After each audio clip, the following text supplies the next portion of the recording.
ఆడుదాం ఆంధ్ర అనే పేరుతో ఆంధ్రాతోనే ఆడుకున్నారు అధ్యక్ష. వాళ్ళు ఆడుకున్నారు అధ్యక్ష, మేము కాపాడుకున్నాం అధ్యక్ష. వాళ్ళు ఎక్కడ కూడా క్రీడాకారులను ఎంకరేజ్ చేసినట్టు కానీ పలానా క్రీడలో పలానా ప్లేయర్ ఫోకస్ అయినట్టుగా కానీ ఎక్కడ మనకు కనిపించలేదు అధ్యక్ష. ఎంతసేపు వైసీపీకి సంబంధించిన మంత్రులు వాళ్ళే ఆడినారు అధ్యక్ష, వాళ్ళే కింద పడ్డారు అధ్యక్ష, వాళ్ళే డాన్స్ వేసినారు అధ్యక్ష. అంతేగాని క్రీడాకారులను ఎంకరేజ్ చేసినట్టుగా కూడా ఎక్కడ కూడా ఎవరు ఫోకస్ కాలేదు అధ్యక్ష.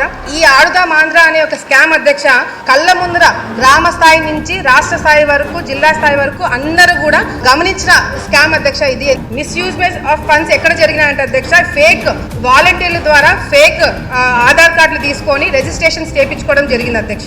కిట్స్ ఏదైతే ఉన్నాయో అవి ఫేక్ కిట్స్ అధ్యక్ష, నాణ్యత లేని కిట్స్ ఇవ్వడం జరిగింది అధ్యక్ష.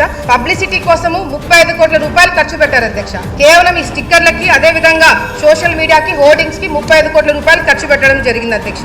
విన్ అయిన వాళ్ళకి అధ్యక్ష ఎవరైతే గెలిచారో first prize, second prize, third prize వాళ్ళకి డబ్బులు ఇస్తామని 12 కోట్ల రూపాయలు ఖర్చు పెట్టారని చెప్పారు అధ్యక్ష. వాళ్ళకి ఇంకా అకౌంట్లలో చాలా మందికి డబ్బులు పడలేదు అధ్యక్ష ఇంతవరకు కూడా. ఇది చాలా చాలా దారుణం అధ్యక్ష. దీని మీద కంపల్సరీ ఎంక్వైరీ పెట్టించాలి అధ్యక్ష. దాదాపుగా 400 కోట్ల రూపాయలు స్కామ్ జరిగిందనేది కూడా బయటికి వస్తారు అధ్యక్ష ఎంక్వైరీ పెట్టిస్తే.